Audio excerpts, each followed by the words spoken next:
어떻게든 살려야 돼요. 그거는 어떠한 경우가 있어서도 성공률을 따질 거 없이 무조건 깨끗하게 신경치료해서 살리거든요. 대부분의 경우에는 예후가 좋은 편이에요. 어떻게든 그날 빨리 와서 가능하면 1시간 내로 처치를 하게 되면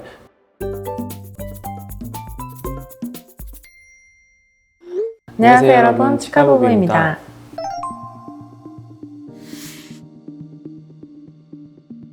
일단 빠지는 게 제일 무서운 상황이긴 하죠. 이제 개인의 입장에서는 만약에 내가 넘어졌는데 치아가 밖에 나와 있다. 이러면 얼마나 무섭겠어. 이걸 어떻게 해야 되는지 멘붕이 오고 특히나 어린아이들이 많이 다치. 맞아요. 보통 이제 성인들은 부러지는 경우가 많고 좀 애들이 이제 유치든 영구치든 잘 빠져오긴 하거든요. 일단 치과에 그 치아를 가져와야 되는 거니까 그 치과 가져오기 전에 그걸 어떻게 보관해야 될 것인가. 가장 이제 인체 내에 치아가 담겨있는 상황이랑 비슷한 상황을 만들어야 되는데 뿌리에는 이제 치주인대라고 이 치조골에 붙어 있을 수 있는 그런 세포들이 있잖아요.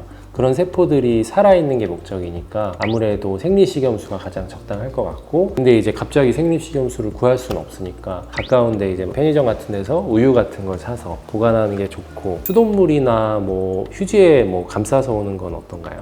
휴지에 감싸는 거, 뭐 수돗물에 씻어오거나 그런 건 별로 추천 안 드리고 그냥 우유 아니면 생리식염수, 좀 급하면 이제 구강 내 타액에 이제 당겨오는 게 좋긴 해요. 입안에 그냥 넣어서 오는. 그쵸. 보통 볼이나 여기 치아 사이 여기 바깥쪽 안쪽에 넣어오거나 혀 아래쪽에 넣어오는 것도 괜찮은데, 어쨌든 치근이 치아 뿌리 쪽이 건조되지 않은 상태로 오는 게 되게 중요하다 보면 돼요. 한 가지 더, 이게 이렇게 빠진 경우 바로 그냥 넣어서 오는 경우도 괜찮은 방법. 네, 맞아요. 만약에 진짜 뭐 이물질이 묻거나 땅에 떨어지지 않았는데 이게 뭐 빠질 것 같은데 이렇게 빼보니까 이가 나왔어. 그럼 바로 이게 넣어서 오시면 가장 좋습니다.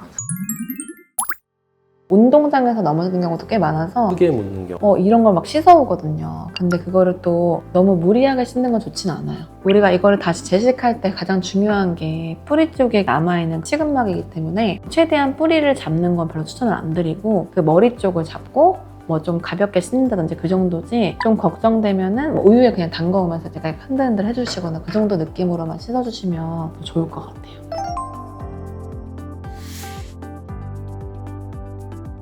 네, 사실 저는 유치는 재식을 잘 안 하는 편이거든요. 그 이유가 뭐냐면 재식할 때 당연히 그 정확한 위치로 시키면 좋지만 잘못된 위치를 함으로 인해서 그 위에 있는 영구치 싹을 좀 손상시키는 경우도 분명히 있고, 그리고 유치의 그 뿌리 주변에 있는 그런 성분과 영구치 주변에 있는 성분이 좀 달라서 또 유착되는 경우도 되게 많고 좀 염증이 잘 발생하는 경우가 많기 때문에 우리가 어렵게 힘들게 한 거에 비해서는 예후가 좋지 않은 경우가 더 많아요.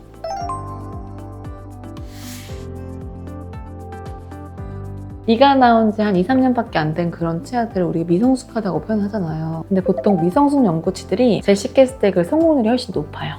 영구치는 당연히 그 뒤에 그게 없으니까 재식을 해야 되고, 미성숙 영구치의 가장 중요한 이유는 청소년기 때는 이 치아를 만약에 포기하게 되면은 임플란트도 안 되거든요. 임플란트를 심을 수가 없어요. 나중에 이제 치조골이 성장하면서 임플란트의 위치가 바뀌기 때문에, 그래서 저희도 이제 뭐 치과에 가끔 응급으로 자전거 타다 넘어져서 앞니가 막 빠져서 온 중학생, 이런 애들을 보면 어떻게든 살려야 돼요. 그거는 어떠한 경우가 있어서도 성공률을 따질 거 없이 재식을 해서 무조건 깨끗하게 신경치료해서 살리거든요. 근데 이제 그런 경우가 그렇게 많지는 않지만 대부분의 경우에는 예후가 좋은 편이에요. 어떻게든 그날 빨리 와서 가능하면 1시간 내로 처치를 하게 되면 대부분 이제 치아에 잘 붙어서 올해는 못 쓰더라도 나중에 30대 돼서 그때 뭐 탈이 나면 임플란트를 하면 되니까.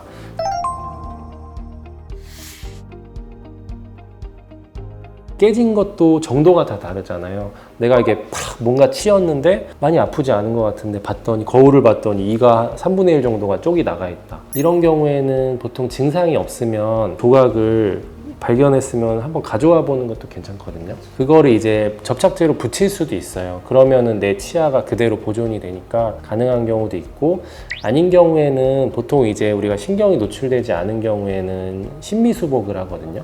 보통 레진으로 수복하거나 조금 커진 경우에는 보철 수복, 크라운이나 이런 수복을 해서 치아를 보존하게 되고.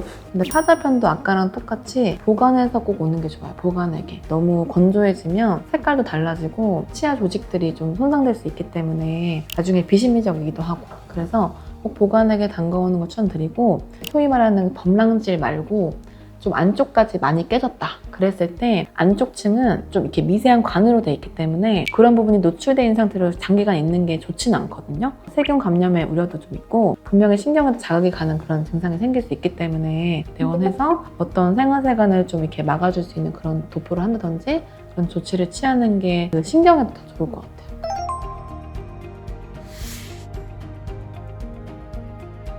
유치나 영구치나 부딪히고 나서 아팠는데 시간이 지나서 뭔가 괜찮아지는 것 같은데 치아가 검게 된다. 이러면은 보통은 신경이 죽어서 괜찮아지는 경우가 많잖아요.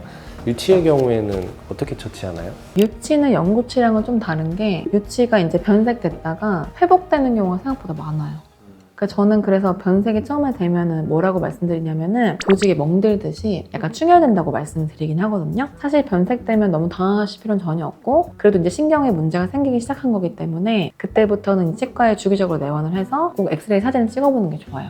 유치는 어차피 빠질 치아지만 그 영구치 싹이 근처에 있기 때문에 분명히 영향을 줄 수 있거든요. 영구치 싹이 영향을 줄 정도의 상황이 일어났거나 그 유치 염증이 너무 심하게 발현되거나 그런 경우는 신경치료를 하게 되고 변색만 있고 큰 변화가 없다면 그냥 지켜보는 경우도 있어요. 유치는 좀 그런 식으로 치료를 좀 많이 해서 신경치료 비율이 더 낮은 편인 것 같아요. 제가 봤을 때는. 근데 이제 유치는 아무래도 치수가 잘 비치고 치수강이 굉장히 크고 이러기 때문에 충혈이 되면서 변색처럼 이제 보이는 경우도 있거든요. 근데 영구치 같은 경우에는 단순히 이제 충혈이 된다 그래서 변색이 보이진 않기 때문에 이 변색이라는 건 영구치 같은 경우에는 서서히 되게 오랜 기간 동안 나타나거든요. 뭐 길게는 몇 년에 걸쳐서 변색이 이루어지는데 영구치의 경우에 변색이 나타났다 하면 거의 그냥 신경이 죽었다고 보면 되거든요. 신경이 죽었기 때문에 당분간은 증상이 없지만 나중에 뿌리 쪽에 염증이 점점 진행되는 경우가 있어서 이런 경우에는 더 늦지 않게 신경치료를 보통은 해야 됩니다. 치아가 없어져서 뭐 도저히 이도저도 안 되는 경우 어쩔 수 없이 이제 양옆에 치아를 깎아서 브릿지를 하게 되는 경우가 많거든요. 문제는 이제 브릿지 같은 경우도 우리가 어린 나이에 브릿지를 하게 되면 나중에 성인이 돼서 치아의 맹출이 더 이루어지기 때문에 그 브릿지가 심미적이지 않게 되거든요. 그렇기 때문에 결국에는 나중에 브릿지를 새로 교체를 성인이 돼서 해주던지 아니면 그때 가서 임플란트를 심는 경우가 있게 돼서 임플란트 뭐 한 3, 4년 뒤면 할 것 같다. 이런 경우에는 그냥 아예 비워놓고 공간 유지 장치나 아니면 임시 치아 같은 걸 뺐다 꼈다 쓰면서 성인이 될 때까지 이제 버텼다가 그때 가서 시술을 하는 경우도 있거든요. 그래서 이제 시기에 맞춰서 그런 걸 결정하면 될 것 같아요. 어쨌든 외상이라는 게 당해보면 되게 머리가 하얘지고 이걸 어떻게 대처해야 되는지 머리를 빨리 굴려야 되잖아요. 어떻게든 해결할 수 있는 방법은 있으니까 너무 당황하지 마시고 검진 받는 게 가장 좋은 방법일 것 같아요. 감사합니다.